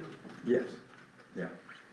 So that's kind of how we envision it working, is you being able to come in here and say, this is what's next on our agenda, we're gonna start advertising in 2 weeks, and this is what we have. But there's gonna be a calendar, like if I wanted to see what's. Prior, all- yes, the whole year. Just like with Miss Susie, you'll be able to see her calendar for the whole year, but she'll come in prior to those events happening and then go ahead and roll it out, because we need to get excited about it, so. I agree, and another cool thing is, our new updated website, I can update all that with all of our calendar events, and it's not like an act of Congress to get it updated, That's so right. we can do all that as well. I'd like to see that on the website as early as possible. Have you seen your really good picture on the website? Yeah. Okay. Are they current pictures? Yes, ma'am. Yes, we got current pictures. That was a job, Yes. because we had pictures of the golf course from 2015. Well, and the pictures of the golf course, I've taken new ones, but the grass is not real pretty right now, so we're kind of waiting for spring to update Yeah. those, yeah. Yeah, Tony Green. Yeah. We'll turn it. Well, thank you guys. Yes, sir. Thank you. Thank We you. appreciate the Scott. partnership. Thank you, Gina. Appreciate all you. Yes, sir. Appreciate it, thank you. Merle, you'll come up?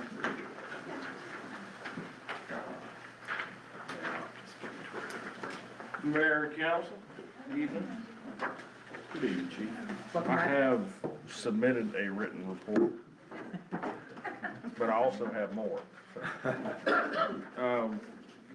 I'll just hit the highlights, but, our calls for service from 2024 to 2025 actually decreased a little bit, like 160 calls over the course of the year. We're still right there at 13,000. 13,000 calls for 2025. Actual number is 12,910 in 2025. 2024 was 13,079. Certain calls, I don't know if it's necessary to go through them all, but I notated specific calls, violent crimes, property crimes, things like that. The ups and the increases and decreases, they're all minor. We have very low numbers that, Oh, it's just. yeah, that we've always had that, been able to maintain minimal. That's why we were sixth safest city in the state last year. But, if you want me to go through those, I can. Or I can move on. Anything highlighted that sticks out? No, I mean, you've got, If not, don't worry about it. no, I don't personally think there's anything. Okay. Did y'all catch the guys that, We've got warrants pending on one, still, same one. Still looking to identify the second one. The vehicle was recovered and returned to the owner. Terribly damaged, but, ran it out of gas in the middle, I think it was 280. And left it in the middle of the road. So that's how we recovered it. Nice. And they killed the battery. I guess they didn't know it was out of gas, so they cranked it until they killed the battery. 280? Must know somebody to be going there. They were back and forth between that area. So that's where Effingham County chased them the first time into Chatham. Bryan County picked them up and chased them that direction, and they both lost. He lost both of them. So. That robbery was one of my notes. I do intend to surplus 4 vehicles out of our fleet, old vehicles. We're still hanging on to one 2010 Charger, so that'll be the last one to go. I think we've milked all the goodie we can get out of them things. Our Tahoe from, if you guys remember, we had a stolen ambulance last year, chased the ambulance, attempted pit, best attempt we could make, and there was a subsequent crash.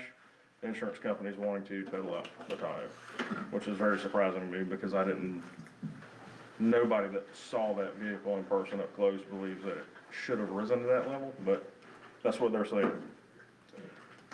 I also anticipate, well, this was budgeted, so I requested from you guys, from SPOS, to purchase 3 new vehicles for 2026. So, getting rid of 4, get 3 new ones. But it'll be just like, haven't completely decided yet, it's either gonna be the Silverados or the Tahoes, but it'll be just like the rest of the fleet, nothing special. Staffing levels, we're too short at the moment. We've got 1 quality application in. We've got others that not so much, but, we're in a good spot for now. Any questions? Yes. I don't don't know if it was a sheriff car, but it was booking it through Rincon. And I had the biggest problem with that. What is the legal speed limit that y'all and/or a sheriff can go through a city? I'm just curious. It's called due regard. Yeah. There is no number. There's no number. Okay. I spoke with the sheriff because I almost got hit. I couldn't back into the spot before he almost hit my front end, and I had a conversation with the sheriff, and the sheriff said that 60 miles an hour was the, That's his opinion. That's his opinion. There's no actual number. He said 60 miles an hour is his opinion for, anything over that is too fast, do a 45-mile-an-hour zone. He said, you're not gonna get there any faster, and, but I'm talking about vehicles that come by me, 85, 90 through Rincon. So that's something that he, after having a conversation with him, he told me that he is, that he will definitely, moving forward, we contact him and he will find out exactly who it was, what was happening, and he will address it. Now, obviously, I don't have anybody to speak to at Georgia State Patrol, but Billy. But I did speak to the sheriff about that, and he did give me that answer. So, again, that's his opinion, but that's kind of where he holds his folks to. With the soon to be made speed limit change, so that's a 45-mile zone, and he's saying 60, so a 35-mile zone would probably be about 50. Well, again, Yeah. you're going off opinion. Yeah, it's just If you're opinion. talking about law, there is no number. There's no number yet. Right. What's That's still- required by law is for us to operate using due regard. So if we're traveling in 5 o'clock traffic on a Wednesday, it's packed, there's no way in the world we should be running 100 miles an hour down 21, anybody. Right. State Patrol, Rincon, Effingham, none of them. 2 o'clock on a Sunday morning when there is no cars on the road, that's a different story. So you have to operate where you're able to bring your vehicle to a safe stop and not endanger people around you. That's what due regard is about. Okay. Thank you. And can you tell us, just real quick about the speed limit change, where it's going to and start to finish? That's what I was trying to remember earlier. So the speed limit is changing basically from right here to Highway 21 and West 17th Street. From that location only to Schwagoffer Creek. I guess there's some misconception about where the southern city limit is for Highway 21. A lot of people think it's down, to Chimney. Some people think it's all the way down to Goshen. Some people think it goes to the county line. Our roadway jurisdiction for the city of Rincon stops at Schwagoffer Creek. The reason being is, yes, we have property. If you're traveling south on Highway 21 toward Port Wentworth, we have properties all the way down to Chimney Road. And actually one just past Chimney Road, right there on the corner of the bank. However, we have no properties on the right-hand side of the road going toward Port Wentworth. So you have to have contiguous properties on both sides of a highway, and both sides of a road to have the roadway jurisdiction. And that contiguous line stops at Schwagoffer Creek. So our line, our distance that we're changing the speed limit is only from 17th Street to Schwagoffer Creek, which would then in turn make our 35 zone from Schwagoffer Creek to the northern foot of the viaduct. And then it would increase to 45 to the northern city limits. Does that answer, that cover it? Yeah, because on the right side, when you pass Schwagoffer, it's Westwood Heights. Right. So everything moving that way. Yeah. Now, just a quick question on that. I know, well, it won't be contiguous, but if we do annex over on the other side of the road past Westwood Heights, it still won't. That will have property on both sides at that point? Not unless there's something I don't know about. But Right. it is my understanding it's got to be contiguous on both sides for us On to have both the sides, roadway. all the way? Yeah. So that break in the action would still Well, wouldn't? that could be a question better suited for Bobo, but again, to my knowledge, it's got to be contiguous all the way. Okay. He don't look like he's prepared to answer that one, so. I am not, but I'll get you a fully researched answer. We appreciate it if nobody's got any questions.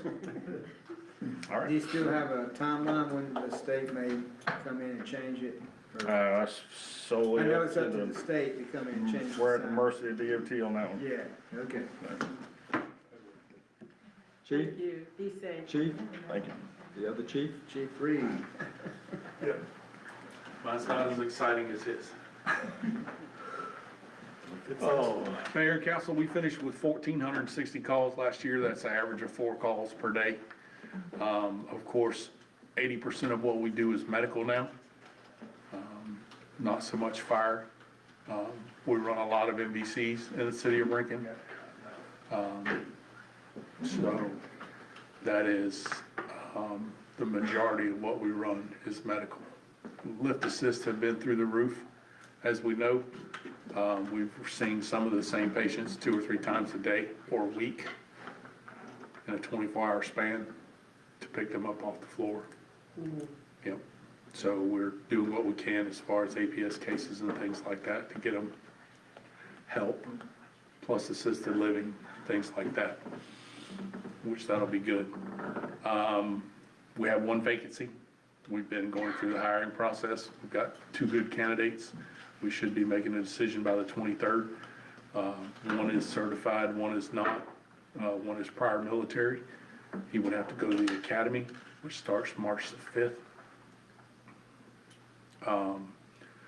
I go out get my knee rebuilt on February the 5th, and I'll be back the 23rd. I will be available by phone and in office, in and out. Other than that, still waiting on the appraisal for Station 2, the Blue Jay Road property.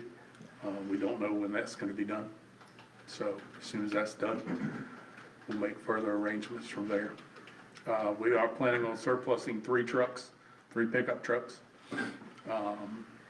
and keeping our newest pickup truck for now. My truck is 15 years old.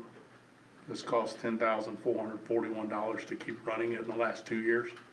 That's because of that license plate on the front. Yeah, that's because the license plate on the front.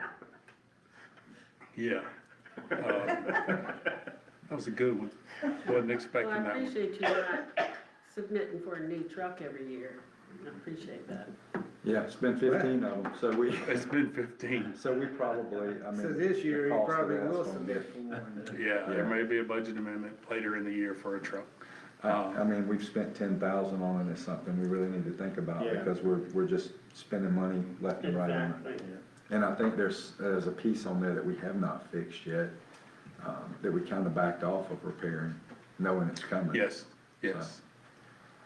That's something that we need to talk about. Yeah, so, other than that, we're moving along. We've got a good staff and they're happy and I'm happy. Well, we hope We're everything happy. turns out good for you on your surgery. And if you need anything, let us know. Yeah, sure. I'll definitely come and sit with you and watch TV or something, I mean, whatever I can do. I'll bring you all the bottles of water. All right. Any other questions? Did you get the, you're supposed to look for the plans or get with the county about their new fire department? Because we won't be on go for that. What I've been looking at is Savannah Station 14 plans and other fire station plans, who has got them and things of that nature. They pay for them, so we may have to contact that company to get a copy of those plans, and pay for them a little bit. Have you seen the new one off 30? Yes, ma'am. That's sharp. That's about $35 million sharp. Oh, that's crazy. That's crazy. Yeah. Next. Yeah. That's craziness. Is that something? Okay, well, thank you. Yeah. Thank you. Probably should All do right. that. Dawson? Thank you. And then a Dawson. Oh, we don't have that much money, do we? Well, as you all know, the fiscal year 24 audit has been completed. Everything has been submitted to the state. So we're fully compliant when it comes to all of our audits. Thank God. As many of you know, City Hall is going under renovations right now. So during this period, our utility billing and treasury staff are currently situated in a trailer outside for their safety and security because they do handle cash and all that. We have not allowed anyone to enter the trailer other than city employees, staff. They're attending customers through the windows for their safety and security, but they say they're good. You know, they feel pretty comfortable in there for now. I mean, obviously, it's not the same thing as being inside, but we're all excited for the renovation. So hopefully that'll be done soon and we can bring them back in. We also want to let you know, I know we spoke about it during the budget retreat regarding the AMI reads for utilities. So that amount of money was budgeted for 26. When we did the budget, we did it based on the quote that I received from the census company, because they're the ones that I have worked with in other municipalities and they're great. However, Neptune 360 is the company that we currently use to do the drive-by reads. And they have informed us that they also have a version of AMI that they offer, and that it would actually be substantially less because they would not have to replace all of the water meters. They can use the same water meters and maybe just install the satellites, and the pricing would be much less. So we actually have a meeting with the representatives. They've already drafted the proposal, and we have a meeting with them on Thursday at 10 a.m. So we're gonna go ahead and sit down. I know how census works, so I'm gonna try to see what they have to offer, make sure that it's compatible, that we are gonna get the same quality of service. I was able to get feedback from one city in Texas, Belmead, Texas. They used the Neptune 360 and they said they've had it for 3 years and they have a great experience with it. So far, that's the only feedback I've gotten. I did send out an email nationwide trying to get feedback from other cities to see how they feel about it. And then I know there was a report that was given to you guys, kind of giving you a breakdown on the revenues and expenses, actual to budget versus budget for 25. Most of our funds have been coming in. I mean, final numbers are not ready yet because we're still getting things that I have to push back to 25 that are revenues from 25. But so far, we are seeing surplus in several of the funds. So yes, there may be some departments that have gone over budget, but this surplus will be more than enough. Right now, the way it is, it's more than enough to cover any of that. A budget amendment for 25, I do anticipate bring it before you sometime in March, one of the 2 meetings in March. And then audits, we are hoping to start it sometime between April and May, simply because that'll give us the time that we need to post everything for 25, identify any revenue or any expense that we do now that has to be pushed back to 25, comb through everything, make sure everything is as accurate as possible before we're ready, and that will also allow our auditors time to pass the tax season, because that is their busiest season, and most times they're not ready before April 15. That's what Matthew Kane said. He said that when they're gonna wait until, as soon as tax season's over, they'll be ready to take on our city and go ahead and take that audit on and get it completed. Yeah. What's the deadline for the audits for the state for us? June 30th. June 30th. And I asked her. Typically, it should be June 30th. I mean, we just did 2 and they were late, but. So June 30th, and but we'll make that this year without a problem. Yes. The audit typically takes about, what, 4 weeks? Yeah, I mean, when I've dealt with audit in other cities, it's taken about maybe 4 weeks or so. 4 or 5. With him, I mean, he was with Matthew these last 2 years, which I was not here for. So a lot of things we had to gather on paper for them. I mean, he did it he was in the office for maybe a week. I think for the 23, he was in the office for 2 weeks. For the 24, he was only in the office for 1 week. I mean, they still worked remotely. When they came back and asked us for a few things, because they always do that, they asked for like the first quarter of the following year. So they asked us for the first quarter of 25. we were able to indicate them, you guys have access to all of that, it's all scanned in. So when they found that, they're like, oh, don't worry about it, we got it. We can see everything. So I anticipate that this will be quicker. I don't wanna say that it's gonna be a week, 2 weeks or anything. I don't wanna put a timeline. The point is, We'll meet the Yes, deadline. I expect to meet the deadline, and I expected that it'll be a much easier process. We're gonna go ahead and apply for those LMIGs early though, right? I do hope so, Yeah, I think yes. that's. I think Yes, so we'll be good. she had already applied though, Kristen. For the one that's due February 1st, last time I heard from her, Yes. she's still working on it. It's on here. Yes, okay. Complete FY '26 application by February 1st. Mm-hmm. So we won't be held up this year. No. So Friday, we should have an update on there stating that we've applied, so that Yeah. gets everybody's mind at ease. Yes. Okay. That'll be another check coming in, Hadassah. Yes, ma'am. All right. Anybody else have anything for Hadassah? All right. Ms. Terry, thank you, dear. All right. Thank you. I think everybody knows what I'm our 25-year master plan. Y'all approved the contract in December, and so we have our kickoff meeting in 2 weeks for that. We've got a bunch of projects under construction around the city. The newest one is the Zipper Tract.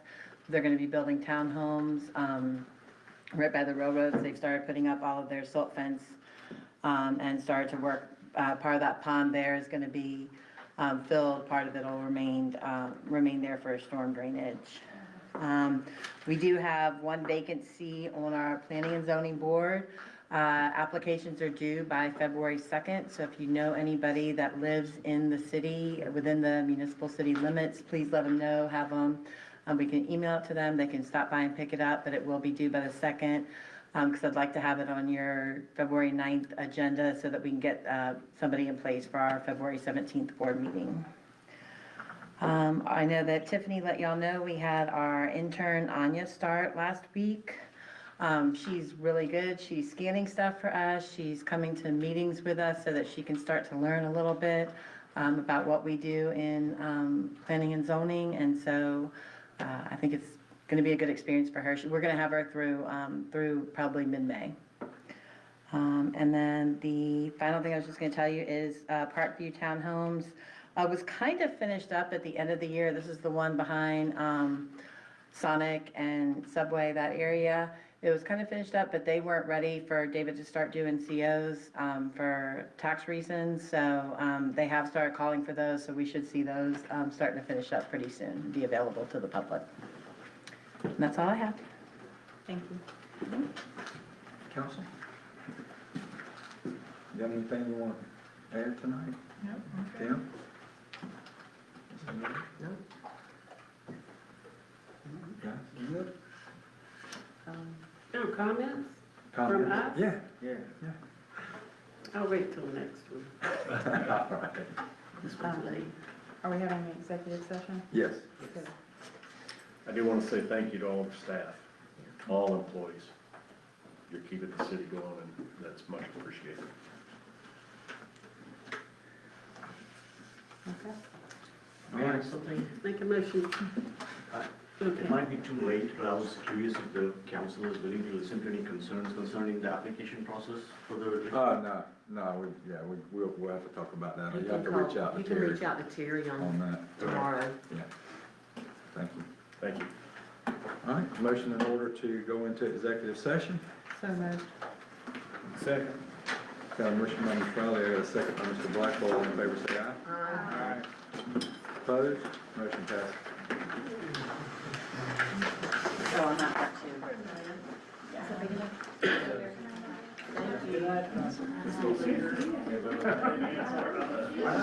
Thank you.